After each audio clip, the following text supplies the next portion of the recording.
Nah itu. Dan Candi Borobudur ini dibangun tidak sebentar Mas. Jangka waktu membangun Candi Borobudur ini bisa ada yang mengatakan 75 tahun. Bahkan kalau di prasasti Pucang itu ada 100 tahun lebih masa pembangunannya. Nah itu. Jadi yang membangun Candi Borobudur ini bukan jin atau makhluk halus. Ini adalah yang membangun adalah manusia di zaman Prabu Samaratungga. Jadi kalau ada yang mengatakan yang membangun ini jin, ini adalah pembodohan. Ini itu pembodohan. Itu tidak ada ceritanya candi yang membangun jin, nah itu. Karena ada alasan begini Mas, yang mengatakan bahwa yang membangun jin itu alasannya begini. Karena di zaman itu tidak ada bego, tidak ada ekskavator untuk mengangkat batu-batu besar, kan gitu.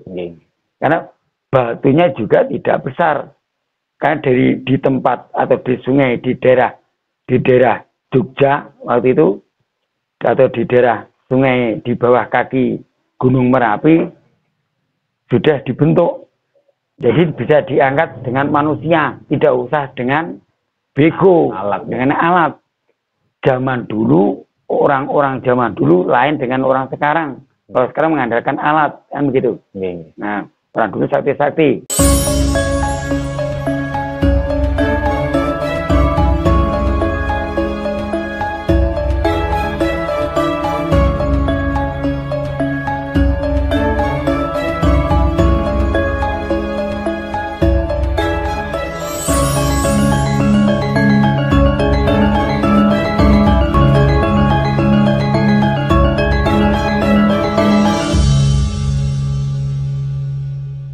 Assalamualaikum warahmatullahi wabarakatuh, Pak. Waalaikumsalam warahmatullahi wabarakatuh. Rahayu nggih. Rahayu. Panggih malih kalih Sekar Media. Nggih, monggo. Niki badhe mengulas sejarahipun berdirinya Candi Borobudur. Menika pasti dalam kepemimpinan raja dan kerajaan napa? Nggih. Bismillahirrahmanirrahim. Assalamualaikum warahmatullahi wabarakatuh. Waalaikumsalam warahmatullahi wabarakatuh. Rahayu, rahayu, rahayu, sagung dumadi. Saya ucapkan selamat malam, selamat pagi, selamat siang, dan selamat sore kepada pandemen YouTube dimanapun Anda berada. Jangan lupa like dan subscribe untuk Sekar Media. Matur nuwun. Dan kalau untuk membicarakan atau mengulas Candi Borobudur, berarti kita ulas dari yang pertama dulu, yaitu berdirinya Kerajaan Medang. Kerajaan Medang, atau yang lebih dikenal dengan nama Mataram kuno, yang berdiri pada abad yang ke-8. Abad 8, betul. Tapi tadi tahun 800-an. Kalau kita menghitungnya dari abad 8 berarti masih tahun 700-an. Itu 700-an. Dan berdiri pada tahun 732. Kerajaan Medang yang mendirikan adalah Sanjaya. Dan Sanjaya ini mendirikan dengan rakyatnya waktu itu yang berupa hutan belantara. Nah, hutan belantara. Tasik Alasong atau Betul, di pesisir utara. Dan sebelum kerajaan itu terpecah jadi dua. Kerajaan Medang yang di selatan juga ada, yang di utara juga ada. Tapi yang di utara pendirinya adalah dari Sanjaya. Nah, dari Sanjaya pada tahun 732. Itu. Dan pendiriannya waktu itu mendirikan kerajaan dan juga membuka lahan pertanian. Membuka lahan pertanian. di zaman Sanjaya waktu itu masih di dalam tahap pembangunan atau masih pembukaan lahan. Nah ini masih berupa alas mungkin berupa alas hutan belantara waktu itu hutan belantara. Dan sebelum itu sebetulnya masih ada kerajaan lain. Nah, kerajaan lain sebelum kerajaan Medang tadi. Nah, ya gitu. Yang dari kita pernah mendengar yaitu yang kita kenal Ratu Sima. Nah, itu. Dan itu keturunannya ada Sanjaya itu. Sanjaya adalah cucunya Ratu Sima. Nah, Ratu Sima itu adalah nenek dari keturunan yang menjadi kakek atau keturunan buyut dari Sanjaya tersebut. Dan kemudian setelah Sanjaya umurnya tua dan kemudian kerajaan Medang dilimpahkan kepada putranya yaitu Rake Panangkaran. Nah, ini putranya pun Raden Sanjaya. Sanjaya. Dan Rake Panangkaran sendiri juga melanjutkan pembukaan lahan dan pertanian dan dibantu oleh rakyat-rakyat Medang. Gitu. Apalagi waktu itu kerajaan Medang ini tidak punya pengusaha atau pedagang lewat maritim. Dereng enten. Jadi yang diutamakan adalah pertanian, yaitu tanaman-tanaman yang ditanam oleh rakyat dari Medang, yaitu padi, jagung, dan singkong. Padi, jagung, dan singkong. Cuma itu, 3 macam itu. Dan waktu itu pertama yang dipimpin oleh Rake Panangkaran, itu hanya sawahnya sawah tada hujan. Belum ada irigasi waktu itu. Hanya sawah tada, dan setelah panen padi dilanjutkan dengan menanam jagung. Dan setelah jagung nanti baru padi lagi, baru pinggir-pinggirnya ditanami singkong atau ketela, gitu. Dan kemudian pada tahun-tahun berikutnya setelah Rake Panangkaran dilanjutkan oleh putranya, yaitu dari kakeknya Sanjaya. Cucunya Sanjaya. Atau disebut yang lebih dikenal dengan nama Rake Panunggalan. Rake Panunggalan. Atau yang di prasasti namanya Rake Warak. Nah, Rake Warak itu adalah masih yang Raja Medang yang ketiga. Generasi ketiga nih. Yang ketiga. Dan ini baru maju. Baru membangun jalan. Membangun jalan, jembatan. Ini jembatan ini perlu untuk penghubung, Mas. Untuk penghubung antara desa satu ke desa yang lainnya. Membuka pasar. Ini kan jalur-jalur ekonomi waktu itu, jembatan seperti sungai kan tidak ada kapal waktu itu, belum ada kapal, belum ada perahu. Jadi dibuatlah jembatan sebagai penghubung antara desa satu dan desa yang lain. Jadi kalau ada penjual atau pedagang buah-buahan atau pedagang gabah atau padi tadi bisa lewat jalur tersebut, begitu. Terus bangunin apa nih jalan ngentosi generasi kerajaan ketiga. Yang ketiga. Yang lamanya membuka lahan pertanian waktu Mas, yang lama dari Sanjaya dan sampai ke Rake Panangkaran itu masih pembuatan lahan, terutama lahan pertanian kan gitu. Kemudian yang baru yang raja ketiga baru bisa mengatur jalan. membangun jalan, membuka pasar, membangun pasar, dan membuat jembatan sebagai penghubung antara desa satu dan desa yang lain, nah, gitu. Dan kemudian setelah Rakai Panunggalan atau Rakai Warak tadi tua, kan begitu. Sepuh, kemudian tahta diberikan kepada putranya. Rakai Warak ini punya putra 2 orang, yaitu yang pertama, yaitu sebagai termasuk Anumat, nanti sebagai pelanjut, yang melanjutkan sebagai raja yang keempat, nah, yaitu Samaratungga yang paling tua, atau Rakai Gerung.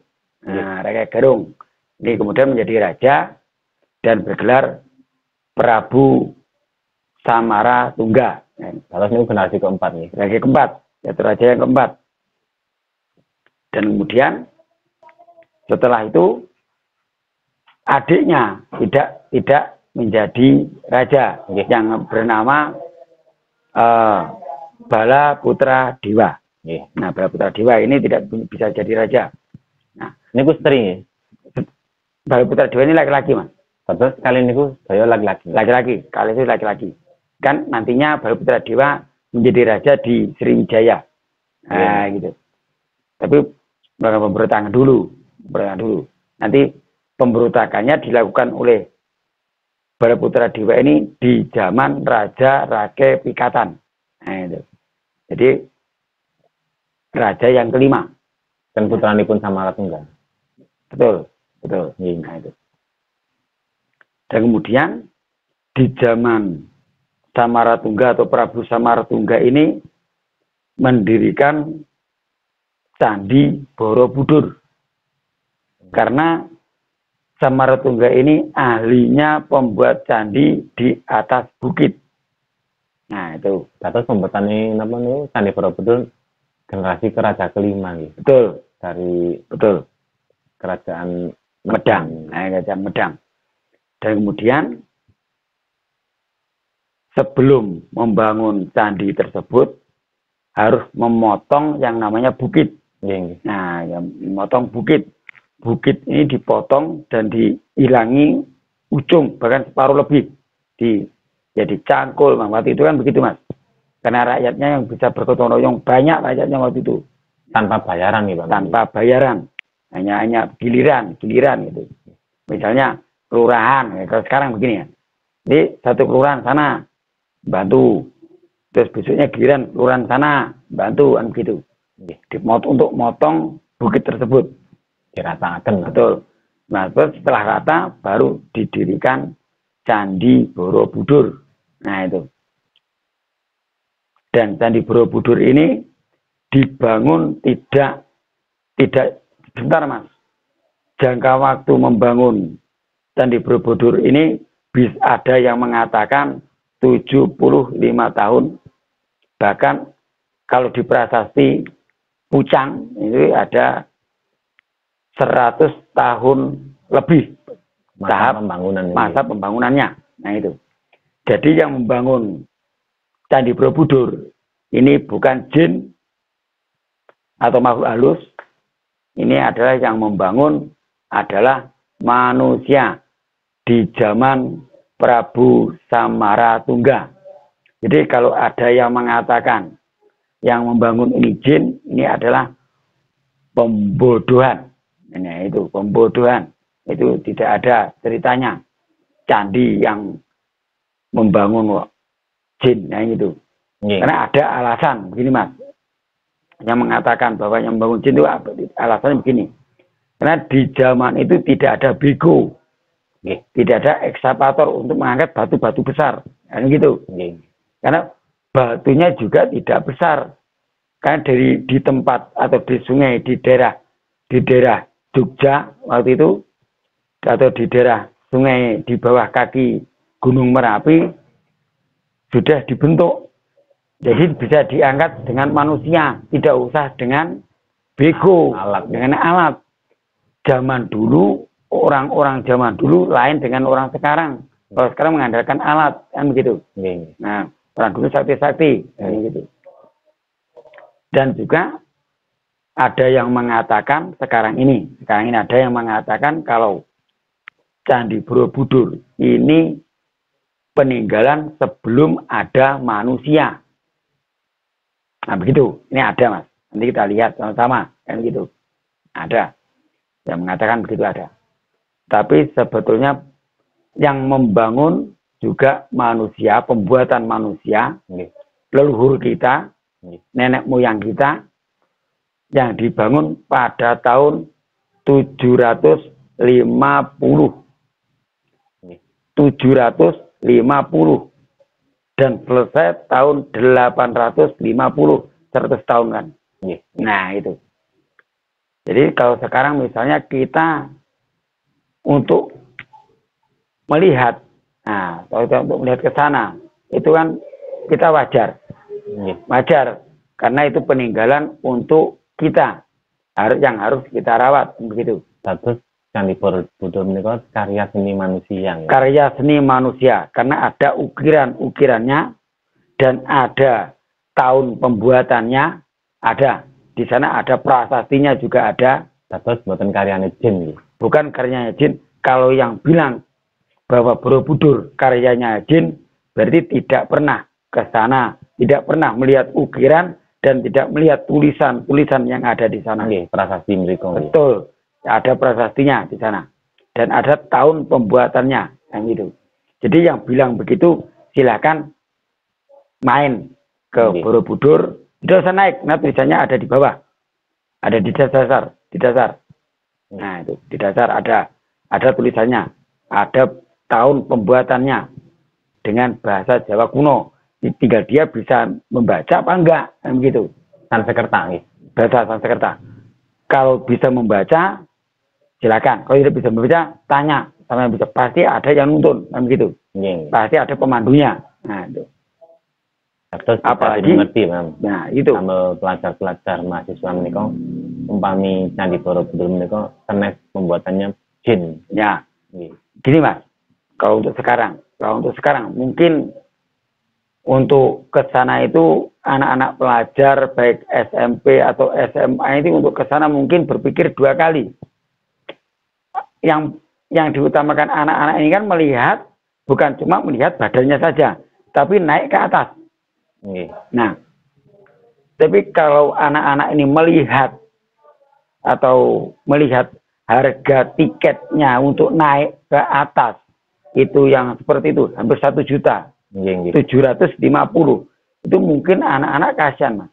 Bahkan bisa berpikir 2 kali dan bisa anak-anak kita nanti atau anak cucu kita nanti bisa lupa kepada Candi Borobudur. Hanya tinggal namanya. Nah ini ada apa kan kita nggak tahu kan begitu. Dan juga untuk perawatan misalnya, untuk perawatan. Nah, untuk perawatan tidak usah harus dinaikkan karena harga tetap kan masih bisa untuk merawat. Nah, untuk merawat. Kalau untuk masuknya sudah 50.000 kan gitu. Nah, untuk masuk ke wisata tersebut dan untuk naik sama dengan naik pesawat kan gitu. Nah itu sama dengan naik pesawat. Karena untuk menaiki batu kan gitu. Memang yang dinaiki adalah peninggalan leluhur kita. Nah, bukan peninggalan jin, peninggalan leluhur kita. Sing nampak dilurusaken ngene iki. Betul Mas, betul. Peninggalan itu aslinya jadi para leluhur kita dulu semua termasuk Candi Sewu pun juga peninggalan manusia, peninggalan leluhur kita juga dibangun pada abad ke-8. Mulai dari Candi Borobudur, Candi Prambanan, bahkan Candi Plaosan. Mungkin ini yang di sejarah jarang diceritakan, yaitu Candi Plaosan. Nah, Candi Plaosan ini bersamaan pembangunannya dengan Candi Prambanan di zaman Rake Pikatan. Itu nanti di video yang selanjutnya nanti baru kita ulas yang berdirinya Candi Borobudur dan Candi Prambanan, bahkan Candi Pelaosan, kan gitu. Nah, terus yang mendirikan pembangunan Candi Borobudur itu keturunan Raja Medang yang kelima ya. Betul, betul. Yang melanjutkan. Karena untuk membangun candi besar tersebut tidak cuma satu raja. Dilanjut, tidak selesai satu raja. Bahkan dilanjutkan dengan putrinya. Berhubung putrinya tadi diserahkan atau tahta diserahkan kepada suaminya, jadi suaminya yang melanjutkan, yaitu Rake Pikatan. Nah itu. Dan kemudian membangun membangun Candi Borobudur, sekaligus membangun Candi Prambanan dan Candi Pelaosan. Nah, jadi di zaman Kerajaan Medang ini adalah pembangunan besar-besaran, membangun candi yang sangat besar. Candinya juga banyak. Nah, di Jawa Timur pun juga banyak candi, tapi tidak sebesar yang ada di Jawa Tengah, gitu. Dan nama besarnya pun juga tidak begitu tenar dengan seperti Majapahit, gitu. Nah, tapi peninggalannya yang bisa kita nikmati, yaitu Candi Borobudur dan Candi Prambanan sebagai warisan dunia, warisan nenek leluhur kita, sebagai apa ya, kalau kita keajaiban dunia. Keajaiban dunia. Nah, jadi kalau anak cucu kita sampai tidak tahu, rugi. Nah, tapi itu kembali lagi, kalau anak cucu kita melihat dari segi biaya untuk menaiki candi tersebut. Nah, sudah berpikir 2 kali, mendingan mikirnya begitu. Mendingan renang aja di kolam renang, begitu. Atau wisata ke daerah mana, waterpark mana, kan begitu. Nah, jadi bisa, apalagi zaman sekarang. Nah, sekarang ini serba sulit, Mas. Dan kalau untuk ke Candi Borobudur, kalau mungkin bisa, tapi bisa masuk bisa melihat dari bawah, tapi tidak bisa naik. Kalau tidak punya uang segitu, mana boleh naik, Mas? Nggak dapat tiket, kan gitu. Nah, begitu dalam pembangunan Candi Borobudur, dan yang dibangun dalam jangka panjang 100 tahun lebih, kan gitu. 2 raja. Nah itu. Ini aku mulai dari bawah sampai ke atas tinggi berapa, kan? Ini Candi Borobudur dengan luas 123 meter persegi. 100, berarti 400 meter. Di 123 meter kali 123 meter. Dengan ketinggian 42 meter bersih. Sampai ke atas stupa yang paling atas. Nah itu. Dengan candi atau dengan arca ratusan, 500 arca lebih. Nah, dan juga ukiran ada ratusan ukiran juga. Ada jumlahnya, ada ribuan ukiran. Nah itu. Tapi lempam tinggal bukit jauh nonton, kami kali bukit nonton. Sama, selain tinggi karena tempatnya di atas bukit, kan gitu. Jadi dari jauh seperti gunung, kan gitu. Seperti gunung bentuknya. Dan Candi Borobudur terletak di daerah Magelang. Nah, di daerah Magelang, Jawa Tengah. Selain kalau Prambanan jaraknya masih 19 meter, 19 kilometer dari Borobudur. Nah, ke arah selatan. Di desa Prambanan namanya. Nah itu. Jadi itu termasuk sak kota ini. Kali sak kota, satu kota. Kami Magelangnya teman. Sama Magelangnya. Sama Magelangnya. Dan jarak tersebut juga tidak jauh. Kalau 19 kilometer kan tidak jauh. Seperti Kepanjen, Malang. Kepanjen ke Kota Malang kan 19 kilometer. Nah gitu. Matur nuwun ulasanipun napa? Pembangunan Borobudur menika kali napa? yang mendirikan Dugi Kerajaan Medang. Nah, sekali lagi saya sampaikan bahwa yang membangun atau yang membuat Candi Borobudur bukan jin, tapi manusia, para rakyat Medang, rakyat Mataram kuno. Jadi leluhur kita dulu, gitu. Seperti itu. Bangsane dewi, ngoten betul. Bangsane jin, ngoten nggih. Bangsane jin, manusia, manusia. Tapi kalau lebih supaya tahu, silakan main ke sana dan melihat ukiran, dan melihat prasasti, dan melihat tanggal pembuatan, tahun pembuatannya pun ada di sana. Ya, seperti itu. Dan kalau ada kesalahan, kekurangan dalam saya menyampaikan, saya minta maaf yang sebesar-besarnya. Wallahul muwaffiq ila aqwamit thoriq. Wassalamualaikum warahmatullahi wabarakatuh. Rahayu.